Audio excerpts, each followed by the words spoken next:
প্রিয় শ্রোতা, শুনছেন বাংলাদেশ বেতার কক্সবাজার মধ্যম তরঙ্গ ২২৮.৩১ মিটার ব্যান্ড, ১৩১৪ কিলোহার্জ, FM ১০০.৮ মেগাহার্জ ও বাংলাদেশ বেতার অ্যাপসে। সবাইকে স্বাগত জানাই কৈশোরের কলরব অনুষ্ঠানের আজকের পর্ব পুত্রপ্রীতি এবং লিঙ্গভিত্তিক বৈষম্য। উপস্থাপনায় আছি আমি শামীমুল হক মাহি। কিশোর কিশোরীদের লেখা নাটক, গান, কণ্ঠ দেওয়া এবং প্রাণবন্ত অংশগ্রহণে কৈশোরের কলরব অনুষ্ঠান প্রচারিত হচ্ছে শিশু ও কিশোর কিশোরী নারী উন্নয়নের সামাজিক সচেতনতামূলক কার্যক্রমের আওতায় ইউনিসেফের সহযোগিতায় বাংলাদেশ বেতার কক্সবাজার থেকে। এই অনুষ্ঠান রেডিও সেটে এবং মোবাইল ফোনে শুনতে টিউন করুন মধ্যম তরঙ্গ ২২৮.৩১ মিটার ব্যান্ড, ১৩১৪ কিলোহার্জ, FM ১০০.৮ মেগাহার্জ ও বাংলাদেশ বেতার অ্যাপসে। শ্রোতামণ্ডলী, সন্তান মানে ভালোবাসা, কিন্তু ছেলে ও মেয়ে সন্তানের ক্ষেত্রে সমাজে যে নীরব বৈষম্য চলে আসছে তারই এক প্রতিফলন এই নাটক, যেখানে মেয়ে জন্ম যেন বোঝা আর পুত্র জন্ম পরম আনন্দের। নাটকের চরিত্র রুক্সিনীর কবিতায় প্রতিবাদ সে সমস্ত মেয়েদের আশা হয়ে ওঠে যারা শুধু মেয়ে বলেই বঞ্চিত হয় ভালোবাসা, যত্ন ও স্বীকৃতি থেকে। নীলাদ্রির প্রতিবাদ, শঙ্করের সহায়তা, লাবণ্যের কান্না একত্রে যেন সেই প্রশ্ন জাগে, আদৌ কি সন্তানের মূল্য লিঙ্গের উপর নির্ভর করে, নাকি ভবিষ্যৎ প্রজন্ম নতুনভাবে ভাবছে পুত্রের মূল্য? এই নাটিকা লিখেছেন সিদরাতুল মুনতাহা সোহা। নাটিকায় কণ্ঠ দিয়েছেন শামীমুল হক মাহি, কবিত বড়ুয়া, সুফিয়া মাহবুব মহুয়া এবং আদিবা নিজাম।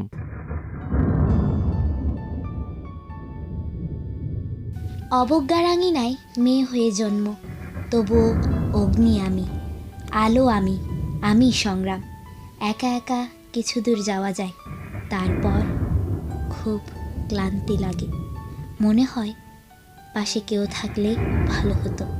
মা, আমি কি আজ একটু বেশি ভাত খেতে পারবো? আমি তো শুধু ভাত চেয়েছিলাম, বেশি কিছু না। মা, আমি আগে খেয়ে নিই, রুকুর থেকে বেশি খাবার দিবে। মেয়ে হয়ে আবার বেশি খেতে চায়। ছেলেই তো বংশের বাতি, মেয়েরাই তো পরের ঘরের। কি বলছো শঙ্কর? খাবারের চাহিদা কি ছেলে মেয়ের আলাদা হয়? জানো রুকু, পৃথিবীতে বেশি সবচেয়ে আলো ছড়িয়ে থাকে মেয়েদের ভিতর, কিন্তু সেই আলোকে মাটির নিচে লুকিয়ে রাখে পরিবার ও সমাজ।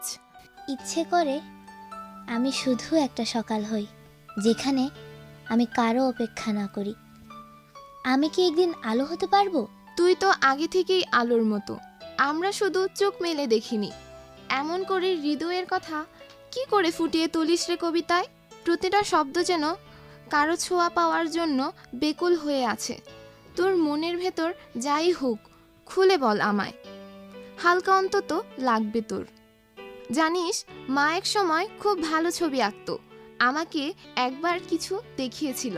এত সূক্ষ্মভাবে মনের মাধুরী মিশিয়ে ছবি আঁকছে এমন মানুষ বেশ অল্পই দেখেছি আমি। বলিস কি, আমাদের কাকিমা ছবি আঁকে? আঁকতো এক সময় বিয়ের আগে। মা ফার্স্ট ডিভিশনে পাশ করেছিল, চারুকলায় ভর্তির সুযোগও এসেছিল, কিন্তু দাদু বিয়ে দিয়ে দিল অল্প বয়সে। রুকু, তুই তোর লেখালেখি ছাড়বি না কখনো। জানি না সে কবে থেকে আমার কবিতা লেখার হাতে খড়ি। বেশ কিছু গল্পও লেখা হলো, তবে সমাজ মেয়েদের শুধু দায়িত্ব দেয়, স্বপ্ন নয়। এই রে, বৃষ্টি হবে মনে হচ্ছে। মা ডাকছে তোমায়, ভাত বেড়ে রেখেছে। সব সময় তো তুই আগে খেয়ে নিস। মা ভাবে ছেলে মানেই রাজা। আমি কষ্ট পাই। ক্লাসে স্যার বললেন মেয়েরা মাঝ পথে থেমে যায় বলেই সমাজ এগোয় না। স্যার কি জানেন, মেয়েদের থামিয়ে দেওয়া হয়। আমি তো খেলতে চেয়েছিলাম, জীবনকে উপভোগ করতে চেয়েছিলাম। জানিস রুকু, এই হাড়ি বাসন মেঝে মেঝে আমার স্বপ্নগুলো এক এক করে ভেঙে যাচ্ছে। তোর মতো আমিও একসময় কবিতা লিখতাম, কিন্তু এখন কলমের বদলে খুন্তি ধরি। মেয়ে হয়ে জন্মানোটাই এক বোঝা। পরিবার ভাবে যত তাড়াতাড়ি বিয়ে দেওয়া যায় ততই ভালো। আমি কি তাহলে কখনো কবি হতে পারবো না? লাবণ্যা দি, বিয়েতে যদি দুধ ভাত পাও আমাকেও দিও। শঙ্কর, তুই যদি এমন মজা করিস আমিও একদিন তোর খেলনা ভেঙে দেব। বিষয়টা একটু অন্যভাবে দেখা যায়। এই ধর, তোদের বাড়ি গেলাম, সবাই আগে খাবার খেলাম আর দিদি খেলো পরে। বাসন কোসনগুলো কিন্তু লাবণ্যই পরিষ্কার করলো, আর আমরা খেলতে বেরিয়ে গেলাম। হ্যাঁ, এমনই তো হয় বাড়িতে। মেয়েরা শুধু ঘরের কাজ করে, মা বলে ওসব বাসন মাজার কাজ শঙ্করের না, আমার কাজ। একেই বলে বৈষম্য। মোটেও না। মৌলিক চাহিদার খাদ্য, বস্ত্র, বাসস্থান, শিক্ষা, চিকিৎসা সবই তো পাচ্ছে, তবে বৈষম্য কী করে হলো? আর রইল রান্নাবান্না, ধোয়াপালা, এসব তো মেয়েলি কাজ, স্বাভাবিক। কেন রে, কাজের মধ্যে আবার ছেলে মেয়ে তফাৎ করলো কে? বড় বড় রেস্টুরেন্টের শেফরা কি ছেলে নাকি মেয়ে? ডাক্তার, ব্যবসায়ী, উকিল, ব্যাংকার, বিশেষ ক্যাডার, এদের মধ্যে কি মহিলা নেই? আসলে আমাদের মধ্যেই ভ্রান্ত ধারণাগুলো থেকে গেছে। রান্না জানা একটা মৌলিক জীবন দক্ষতা, সবারই এটা জানা দরকার। তীব্র গরমে চুলার আঁচে ও সুখে যন্ত্রণায় মাকে সাহায্য করা কি প্রতিটি সন্তানের দায়িত্ব? কি বলিস নীলাদ্রি? আমি আসলে মা বলে মেয়েদের বেশি উঠতে দিতে হয় না। মা, কই গেলে? দেখো, আমি পরীক্ষায় দ্বিতীয় হয়েছি। তুমি কিন্তু বলেছিলে ভালো ফলাফল করলে খেলার জিনিস কিনে দেবে। লাবণ্য, তুই কিছু চাইবি না কাকিমার কাছে? চল না, আমরা কোথাও ঘুরতে যাই। মাঝে মাঝে কী সব যে বলিস তুই। আর আমি তো প্রতিবার ওই পরীক্ষায় প্রথম হই, এ আর এমন নতুন কি? তাছাড়া নীলাদ্রি ছেলে মানুষ, ও একটু আবদার করবি উপহারের জন্য। কিন্তু মেয়ে বলে কি কিছু আবদার করা যাবে না? দেখ, মেয়েদের দায়িত্বই হলো সবার ভালো মন্দের দেখাশোনা করা, শখ আহ্লাদ এসব পূরণের জন্যেই। না না, আমি এ কথা মানতে পারছি না। বাবা মাকে যেমন আমরা সম্মান করি, তাদের সব কথা মেনে চলি, তাদেরও চেষ্টা করতে হবে আমাদের বোঝার। তারা এমন পুত্রপ্রীতিতে মগ্ন, ভুলেই যায় যে তাদের আরেক কন্যা সন্তান আছে। কেন রে, আমরা সুবুধ, শান্ত মেয়ে বলে কি আমাদের তারা দেখতেই পায় না? আসলে কি বলতো, যে অল্পতে খুশি তার অল্পটুকুই মেলে না। এখন একটু আলো ছেলে দে তো, মায়ের আসতে দেরি হবে। আপু, আজকে আমার অঙ্কের পরীক্ষা, একটু পড়ি। আমি বুঝি পড়ি না? রান্না, ধোয়া মোছা, ঘরকন্না সব মেয়েদের দায়িত্ব। কিন্তু আমি তো বাবাকে বলেছিলাম আমি পুলিশ হতে চাই। পুলিশ? মেয়েরা কি পুলিশ হয় নাকি? বিয়ে হলেই সব শখ মিটে যাবে। আমি শুধু একটা সুযোগ চাই। আমি তো চেয়েছিলাম শিক্ষক হব, কিন্তু ঘরের কাজে কিভাবে আটকে যাচ্ছে আমার জীবন। রকু, চলো পড়তে বসি, আমি অঙ্কটা বোঝাতে পারি। ভাই পড়বে, আমি রান্না করব। এই নিয়ম কে বানিয়েছে? নিয়ম হয়েছে রে সময়ের সাথে সাথে। আমরা জন্ম থেকেই বয়ে চলি অন্যের আশায়। কিন্তু আমরাও তো অন্যরকম হতেই পারি। সংসার তো শুধু মেয়েদের উপরেই কেন থাকবে? মেয়েরা যদি ছেলের মতো হয়ে যায়, সংসার চলবে কি করে? সমাজে মান সম্মান আছে না? সমাজের মান ইজ্জত তো মানুষের মর্যাদাতেই আছে, এজন্যই তো সমাজ বদ্ধ কুয়ায় আটকে গিয়েছে। শঙ্কর, আমি আসলে তোর কথাটা ভেবে দেখলাম। আমাদের সমাজ মেয়েদের আটকে রাখে, সকল ক্ষেত্রে মেয়েদেরও সমান প্রতিভা আছে, কিন্তু কত বাধা নিয়মের গণ্ডিতে পড়ে তাদের স্বপ্ন পূরণ করতে পারেনি। এখন বেশ স্বস্তি লাগছে, কারণ তোরা এই বিষয়টা উপলব্ধি করতে পেরেছিস। একটা মেয়ে যখন ভালো গান গায়, তার গান গাওয়াটা বিয়ের আগ পর্যন্ত করতে পারে। আর কেউ নাচে আগ্রহী হলে তা তো কথাই নেই, প্রয়োজনে বাড়িতে জোর করে আটকে রাখবে, তবুও মঞ্চে নাচ করতে দেবে না। কোনো মেয়ে যদি উচ্চশিক্ষা গ্রহণ করতে চায়, বলবে 2 দিন পর শ্বশুর বাড়িতে চলে যাবে। এসব পড়াশোনার কোনো মূল্যই নেই, যা করার পর বিয়ের পর হবে। দিন বদলাচ্ছে, অনেকের চিন্তাভাবনাই উন্নত হচ্ছে, কিন্তু বেশিরভাগ বাড়িতে আজও মেয়েদের সাথে বৈষম্য করা হয়। যেমন সবার শেষে খাওয়া, উচ্চশিক্ষা গ্রহণে বাধা, কিংবা বাড়ির কাজের দায়িত্ব। আমাদের শূন্য থেকে শুরু করতে হবে বৈষম্যের বিরুদ্ধে অভিযান। দারুণ চিন্তা শঙ্কর। আজ এই মুহূর্ত থেকেই আমাদের মানসিকতা হবে বৈষম্য বিরোধী এক সুন্দর পৃথিবী। আজকের আবহাওয়াটা খুব সুন্দর না? হ্যাঁ, আমারও খুব ভালো লাগে বৃষ্টির আগ মুহূর্তের এই সময়টা। হ্যাঁ। আচ্ছা লাবণ্য, এবারে স্কুলে সাংস্কৃতিক অনুষ্ঠানে কোন কোন বিষয়ে অংশগ্রহণ করবি? আমি অংশগ্রহণ করব কি না তা অনিশ্চিত, মা বারণ করতে পারে। আর সামনে তো পরীক্ষা, প্রচুর সময় নষ্ট হবে। হয়েছে, রাখো তুমি। কাকে বোঝাতে চাচ্ছ বলো তো? কাকিমা অনুমতি দেবে না বলে নিজেকে এভাবে ভুলিয়ে রাখতে হবে? যাক, কি আর বলবো। আমি এলাম, বৃষ্টি নামবে জোরে। সেখানে অনেক পথ খুঁজে পৃথিবী শুয়েছে চোখ বুজে এলিয়ে হৃদয়। শিওরে শিওরে শিমুল তোলা একা চুপ করে রয়। হঠাৎ রাত নেমে আসে, বাকির খাতায় জমা হয় আরেকটা অসমাপ্ত দিন। আজ আমি স্কুলে যাব, প্রতিবাদ সভা আছে। তুই একা যাস না, আজ আমিও তোর সাথে যাব। আমিও থাকব। আজ সমস্ত মেয়েদের শিক্ষার অধিকারের জন্য আমরা পাশে থাকব। কিন্তু মেয়েদের হয়ে স্কুলে এভাবে বিক্ষোভ? এটা প্রতিবাদ নয়, অধিকার চাওয়ার আওয়াজ। আজ স্কুলের দেয়ালে লিখব, শিক্ষা শুধুই ছেলেদের জন্য নয়। মেয়েরা এখন শুধু ঘর সামলায় না, তারা সমাজ বদলায়। আজ শুরু হলে কাল ইতিহাস হবে। ছোট থেকে শুনে আসছি, যদি পুত্র না হয় তাহলে সংসার চলে না। কিন্তু মেয়ে হয়ে জন্মালে তো মনে হয় শুধু হেরে যাওয়ার জন্যই পৃথিবীতে আসে। হ্যাঁ, সমাজের চোখে মেয়েরাই যেন এক বোধহীন পুতুল। অথচ আমাদের মতো যারা বড় হচ্ছে তারা শুধু সংসার নয়, নিজের জীবনও খুঁজছে। সমাজ। পুত্রের জন্ম মানেই এক ধরনের পরিচয়, একটা আশ্রয়, যেখানে মেয়ে সন্তান মানে পরিবারের জন্য শুধু দুঃখ। আমার জন্মের সময় পরিবার যখন জানতে পারে আমি মেয়ে হয়ে পৃথিবীতে আসব, তারা অনেক কষ্ট পেত। আমি তো কিছুই বুঝতাম না, শুধু আমি চাইতাম তাদের ভালোবাসা। এটা ঠিক। কখনো পিতামাতা বলেছি কি আমরা তোমাদের ভালোবাসি? না, পুত্রদের চোখে আগুন আর মেয়েদের চোখে অন্ধকার। সকলে যদি আমাদের মতো ভাবতো, জীবনটা বদলে যেত। পুত্রপ্রীতি একটা বিপদগামী চিন্তা। সমাজে নিজেকে প্রতিষ্ঠিত করার জন্য পুত্রের খোঁজ, কিন্তু সেই প্রতিষ্ঠা যদি সুখে না থাকে? খুব মুশকিল। যখন আমি আমার বাবা মায়ের কাছে কিছু চাইতাম, তারা বলতো তুমি একটু বড় হলেই বুঝবে। কিন্তু কিছুতেই বুঝতে পারিনি, কেন আমাকে বুঝতে হবে?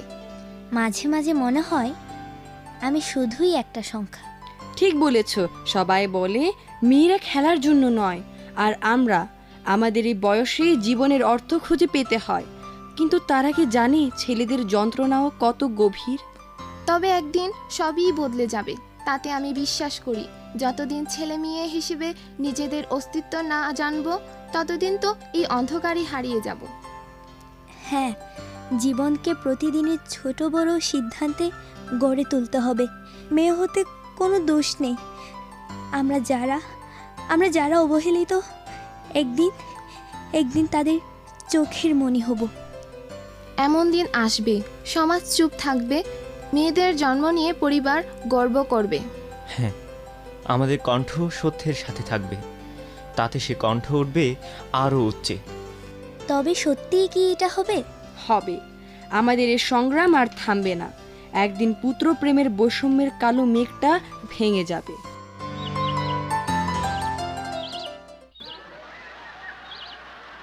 আজ আমরা শুধুই পড়ব না, আমরা স্বপ্ন দেখব। আমি কবি হতে চাই, রুকুর মতো। এই পাঠশালা একদিন স্বপ্নালয়ে রূপ নেবে। আমি আজ প্রথমবার রুকুর লেখা পড়ে কাঁদলাম। আমার কলম রক্ত চায় না, আলো চাই। এ আলোয় আজ আমি নিজের মুখ দেখছি। এই লড়াই শুধু আমার নয়, আমাদের সবার। আমরা যতই বাধা পাবো, ততই শক্ত হব। দিদি, আমার কলম তোমার পাশে থাকবে। আমি তোমার কবিতা মুখস্থ বলতে পারি এখন। আজ যারা মুখস্থ করছে, কাল তারা লিখবে। পরিবর্তনের রথ চলছে, আর তা থামবে না। এই আলো জ্বলুক যুগ যুগ ধরে। মা কেন সারাক্ষণ তার পুত্র সন্তানকে বেশি ভালোবাসে? জানি না রুকু, কিন্তু শুনেছি পুত্রই তো পরিবারের ভবিষ্যৎ।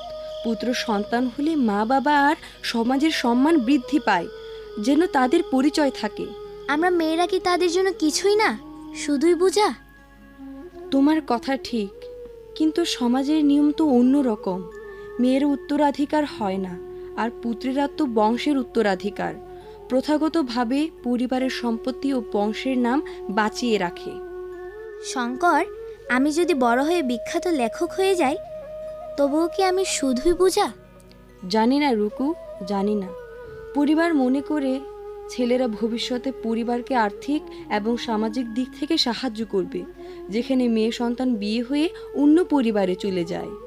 শঙ্কর, একদিন যখন আমরা বড় হব, তখন কি আমাদের উপরও পুত্র সন্তান জন্ম দেওয়ার জন্য বাধ্যবাধকতা আসবে, যদি পুত্র সন্তানকে পরিবারের সম্পত্তির মালিকানার প্রধান হিসেবে না দেখা হয়? কিন্তু তুমি তো আমাকে শিখিয়েছো, জীবনে বড় হওয়া মানে শুধু পুত্র হওয়া নয়, একজন ভালো মানুষ হওয়া। ঠিক বলেছ, তবে মেয়ে হিসেবে বড় হওয়া কত কঠিন। আমাদের পরিবারের কাছে মেয়ে সন্তানকে একটি খরচ হিসেবে ধরা হয়, কারণ মেয়েদের বিয়েতে খরচ করতে হয় এবং তারা পরবর্তী সময়ে অন্য পরিবারের অংশ হয়ে যায়। তুমি জানো, তুমি যদি সেই শক্তি নিজের মধ্যে খুঁজে পাও, তবে তুমি সব বাধা পেরিয়ে যাবে। যদি বড় স্বপ্ন দেখো, তাহলে কেউ তোমাকে আটকাতে পারবে না।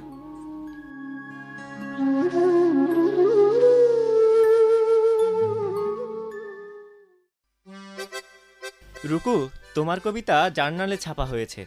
এই লাইনটা এখন সবখানে শোনা যাচ্ছে। একদিন যেও না হারিয়ে, চেনা মুখ শহর ছাড়িয়ে অজানা প্রান্তরে, মেঘ আর আকাশ যেখানে মুখোমুখি চায় একে অপরের। সত্যি, অবশেষে রুকুর প্রতিভা আর শ্রম আলোয় এসেছে। আমাদের সবার বিশ্বাস একদিন সব জয় করবে। সিলিন্ডারের বিস্ফোরণে কাকিমাকেও বাঁচিয়েছে। কাকিমাও বুঝতে পেরেছে যে কন্যা সন্তানও ছেলের চাইতে কম নয়। সবই তোমাদের জন্য হয়েছে। তোমরা যদি আমাদের কাঁধে ভরসা না রাখতে, হয়তো আমরা হারিয়ে যেতাম। নীলাদ্রি, আমাদের জীবনে কোনো সুখ ছিল না। পুত্র সন্তানরা সবার প্রিয়, আর মেয়েরা কেবল একটা দায়িত্ব হয়ে থাকে। লাবণ্য, তুমি ঠিক বলেছ, কিন্তু জানো, আমাদের চুপ থাকার দিন চলে গেছে। আমাদের জন্য একটা নতুন পৃথিবী অপেক্ষা করছে। আমরা তা প্রতিষ্ঠিত করব। তবে কি আমাদের জন্য এক নতুন দিগন্ত খোলা যাবে? আমরা নিজেদের শক্তি জানি না। একদিন যখন আমরা একত্রিত হব, তখন নতুন পৃথিবী আসবে, আর তখন আমাদের সম্মান সকলের চোখে পড়বে। যখন সমাজ আমাদের সম্মান জানাবে, সেদিন জন্মের সময়ে অপমান মুছে যাবে সকল মেয়েদের। আমি তো শুধু ভালোবাসা চাই। কেন মেয়ে হলে জন্মালে কোনো মূল্য নেই? তুমি কখনো ভেবেছো রুকু, যে পুত্র সন্তানদের উপর এত প্রত্যাশার চাপ দেওয়া হয়, তা কি তাদের জন্যও ভালো? ছেলেরা কি কখনো নিজেদের মতো বাঁচতে পারে? তবে একদিন আমাদের সংগ্রাম এসব নিয়ম ভাঙবে। মেয়েরা পিছনে থাকবে না। আমাদের জীবনের মৌলিক অধিকার কেউ কখনো কেড়ে নিতে পারবে না। আমাদের কি কখনো সুযোগ মিলবে? যে সমাজ আমাদের অবহেলা করে, তা কি কখনো সম্মান দেবে? হ্যাঁ, একদিন দেবে। যখন আমরা ছেলে মেয়ে সকলের অধিকার নিয়ে কথা বলবো, তখন কথা শুনবে। মেয়েরা শুধু সমাজের পণ্য নয়, তাদের অধিকার রয়েছে, তাদের এক পরিচয় যা কখনো মুছে যাবে না। আমি মেয়ে, অথচ আমি বোঝা নই। অনন্ত সম্ভাবনা। আমি নিয়ম নয়, আমি নবীন রীতি। আমি আর চুপ থাকবো না, কথা বলবো সম্মানের অধিকার নিয়ে। আমি ভাই, কিন্তু সহযোদ্ধাও। আমি বন্ধু, তবে বাধা ভাঙার বন্ধু। আমার কলম চলবে যতদিন না সবাই আলোকিত হয়। সমাজ এবার তোর কবিতায় ইতিহাস খুঁজবে। রুকু শুধু কবি নয়, আমাদের বিপ্লবের কণ্ঠস্বর। আমি কখনো কাঁদিনি, লিখেছি মনের কথা কবিতায়। কবিতা থামবে না যতদিন না শেষ হয় বৈষম্য। এই কলম হবে লক্ষ লক্ষ মেয়ের অস্ত্র। আলো ছড়াক সেই মেয়েদের ঘরে, যাদের ঘরে আজও অন্ধকার। কবিতা জাগুক, সমাজ বদলাক। আমি কন্যা, আমি নারী, আমি অচেনা আলো, তবে সূর্যকে ডাকি। আমার শব্দে নতুন ভোর আসে। প্রিয় শ্রোতা, এতক্ষণ পুত্রের মূল্য নাটিকাটি শুনলেন। নাটিকায় তুলে ধরেছে ছেলে মানেই সম্পদ, মেয়ে মানেই বোঝা। ছেলে সন্তান হয় উত্তরাধিকার, পরিবারের সম্মান।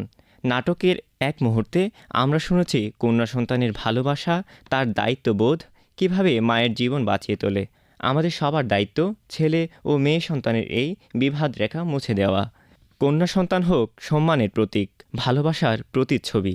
প্রিয় শ্রোতা, কিশোর কিশোরীদের লেখা নাটক ও গানের প্রাণবন্ত অংশগ্রহণে কৈশোরের কলরব অনুষ্ঠান প্রচারিত হচ্ছে শিশু, কিশোর কিশোরী ও নারী উন্নয়নের সামাজিক সচেতনতামূলক কার্যক্রমের আওতায় ইউনিসেফের সহযোগিতায় বাংলাদেশ বেতার কক্সবাজার থেকে। প্রিয় শ্রোতা, আমরা কি সত্যি ছেলে ও মেয়ে সন্তানকে সমান চোখে দেখি, নাকি মেয়ে বলেই তার ভাগ্য অন্যরকম লেখা হয়? অভিভাবকেরা নিজেরাই কখন যে বৈষম্যের বীজ রোপণ করেন, এই বৈষম্য কখনো কখনো নিঃশব্দে খেয়ে ফেলে কন্যা শিশুর স্বপ্ন, সম্ভাবনা, এমনকি আত্মবিশ্বাসও। এখনকার পরিবেশনায় শুনুন গান কন্যার উত্তরাধিকার। গানটির গীতিকার সাবরিনা সেলিম শিমু, আর গানে কণ্ঠ দিয়েছেন শ্রীপর্ণা দে। এই গানের সুরে শুনুন সেই বৈষম্য দূর করার কথা।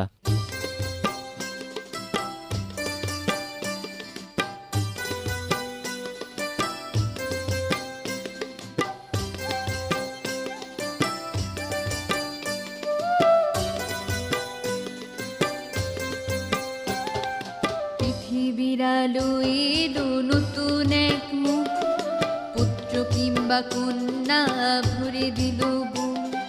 পৃথিবীর আলো এলো নতুন এক মুখ, পুত্র কিংবা কন্যা ভরে দিল বুক। পুত্র জন্ম নিলে সবাই হয় যে কত খুশি, পুত্র জন্ম নিলে সবাই হয় যে কত খুশি। কন্যা জন্মে কেন কারো মুখে নাই হাসি? পৃথিবীর আলো এলো নতুন এক মুখ, পুত্র কিংবা কন্যা ভরে দিল বুক।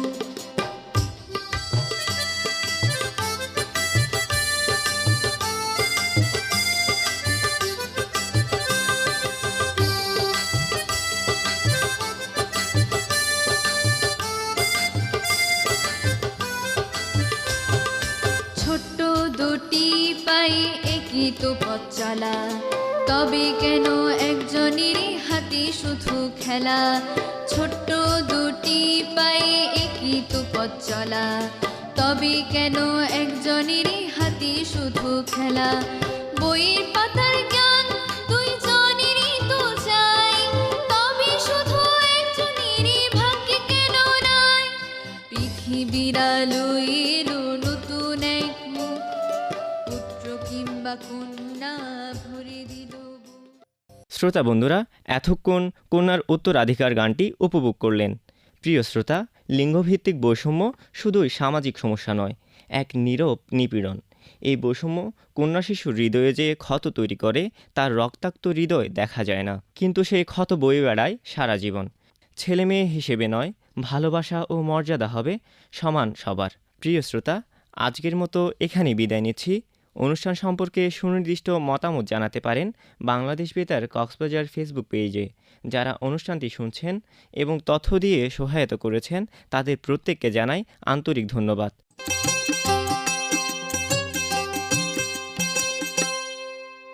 সকলের সুস্থতা কামনা করে শেষ করছি কৈশোরের কলরব অনুষ্ঠানের আজকের পর্ব পুত্রপ্রীতি এবং লিঙ্গভিত্তিক বৈষম্য। প্রচারিত হয়েছে ইউনিসেফের সহযোগিতায় বাংলাদেশ বেতার কক্সবাজার থেকে। পরবর্তী অনুষ্ঠান শুনতে টিউন করুন মধ্যম তরঙ্গ 228.31 metre band 1314 kilohertz, FM 100.8 megahertz ও বাংলাদেশ বেতার অ্যাপসে। পরবর্তী পর্ব নতুন কোনো বিষয়ে শোনার আমন্ত্রণ রইল।